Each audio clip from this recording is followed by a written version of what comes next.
Today's Thursday. Got another letter today. It's a good one. Had a lot to write.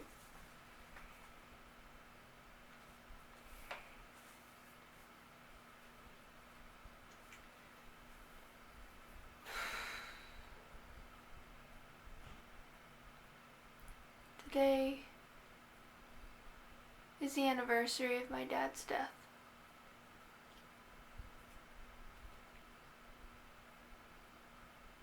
First year.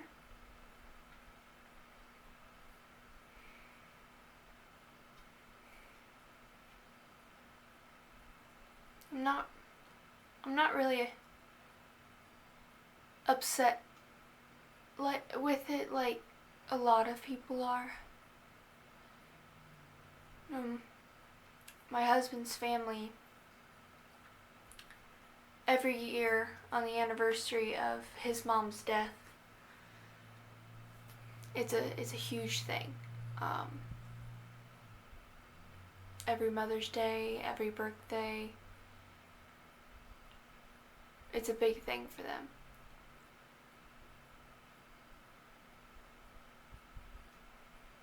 It still pains them so much, and I understand that. You know, that's their daughter, their mother, their wife, their sister. I get it. It's not really the case for me. I'm sad, yeah, because I don't have my dad, but I'm not gonna cry about it. I'm not gonna mourn all over again. It's not how it goes for me. However,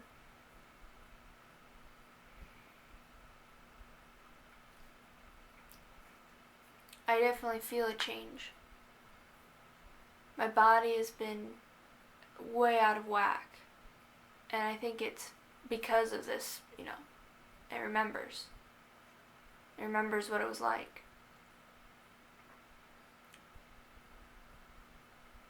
The hardest thing for me is that Michael's not here.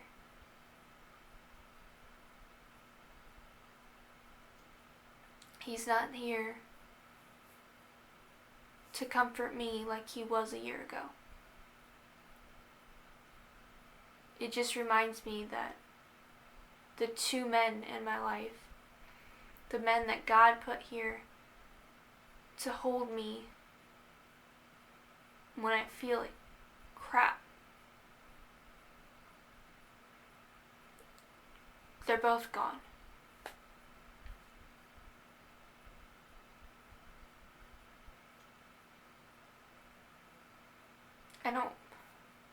Today I'm not crying over my dad.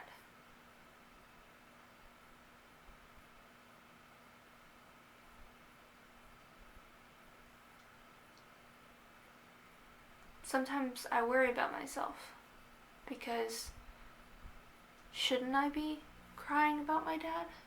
No? Shouldn't I be upset about it? But all I can think about is not being with Michael.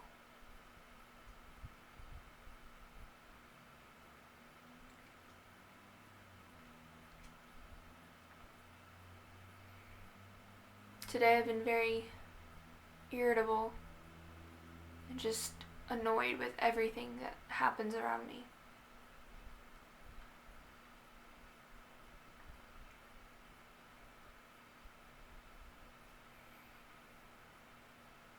You know those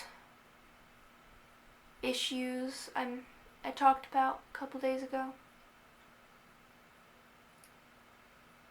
That one issue with me just feeling like I don't belong. Those are pretty prominent today.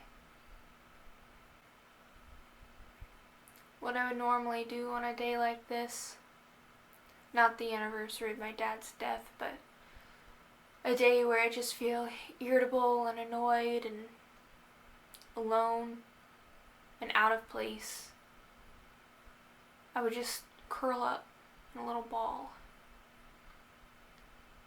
and just lay on Michael's chest. And he would play with my hair.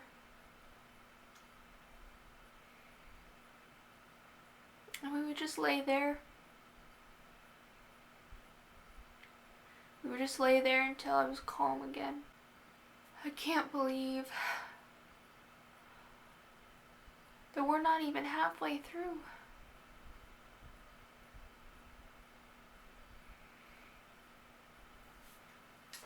I still have 35 days.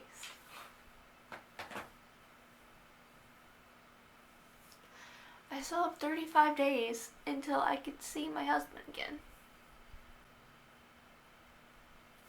The letter I got today, he wrote last Saturday,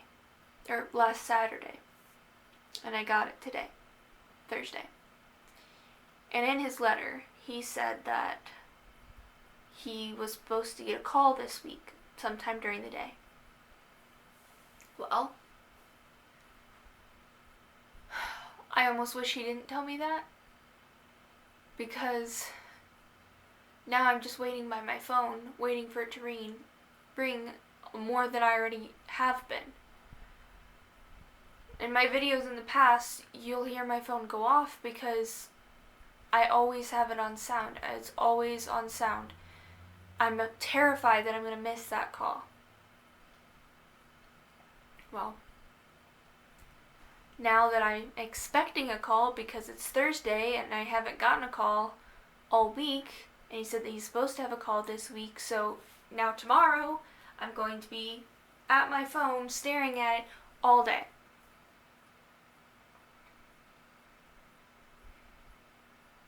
It just adds a level of anxiety on top of everything that's going on. It just feels like too much right now. You know, I reread his letters, but I just need him. I just need him here with me.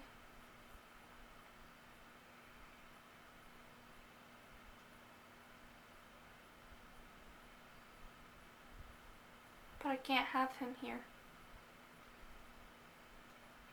I still have 35 more days till I can see him, and I don't even get to bring him home.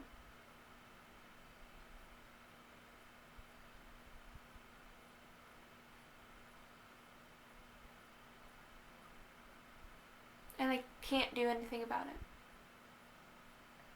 And it's so frustrating because I can't do anything about it. I'm the type of person that if I don't like something, I change it. I can't do that in this case. Why? Why did he have to choose this for his freaking career?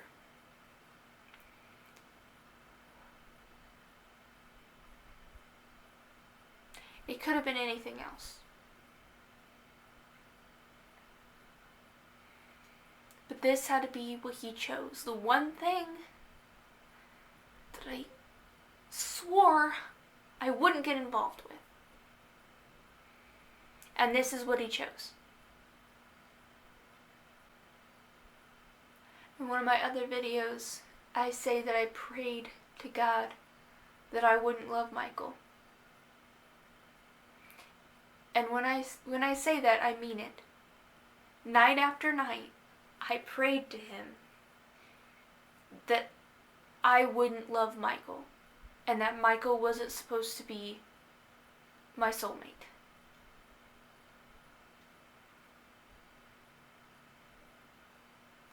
I prayed I would stop having feelings for him, and that I would move on, and then that would be that.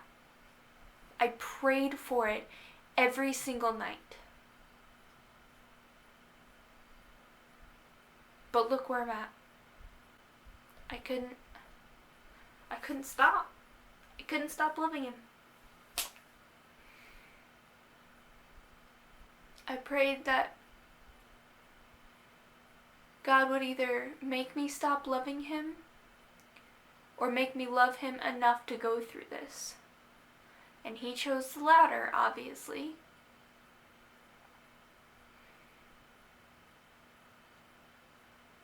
Because no matter what Michael did to me, what he said, I always ran back to him. Not like he was bad to me. Just after he told me all about the military, I stayed with him. After he tried to have me change my mind and delayed doing anything about the military to try to convince me to change my mind, I still stayed with him. I got married to him. Even though neither one of my parents wanted me to go through with it because they knew I would be like this, that I would get like this, and I would hurt and I'd be in pain, I still married him because I love him with everything I have.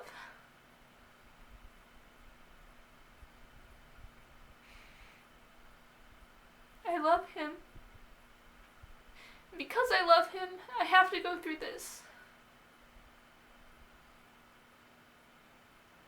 And all I want to do is curl up in a little ball and be in his arms.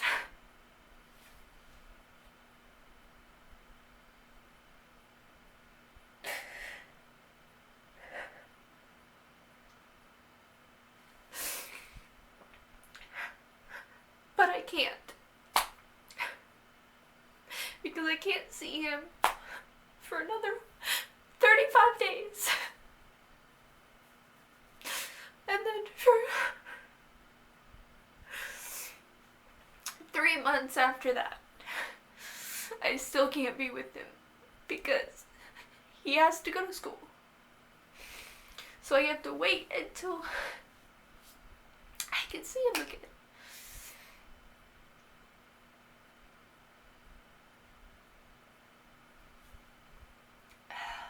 And even when I do get to see him again,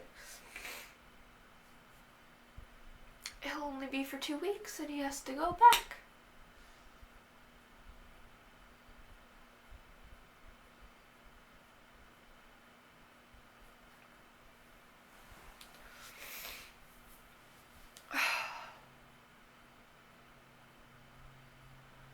This is the worst thing that has ever happened to me in my life.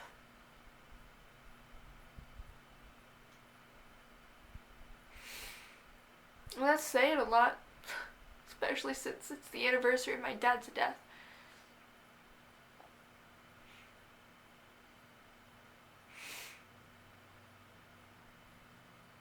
I was the closest to my dad out of everybody in my family. I felt the closest to my dad. And when he died, I was very hurt, obviously, very in pain. But I had peace with it because he died the exact way he wanted to. Peacefully. He just fell asleep. No one got hurt. He was a truck driver, so he was terrified that he would die at the wheel and he would kill somebody along with it, and that didn't happen. He just fell asleep and his car drifted off the road. Didn't crash into anything. Just stopped in some tall grass. And he was gone. I had peace over that. But this, my husband chose to choose this career, and this career calls for leaving me and being away from me and forcing me to have to endure it. The worst pain I've ever felt in my life.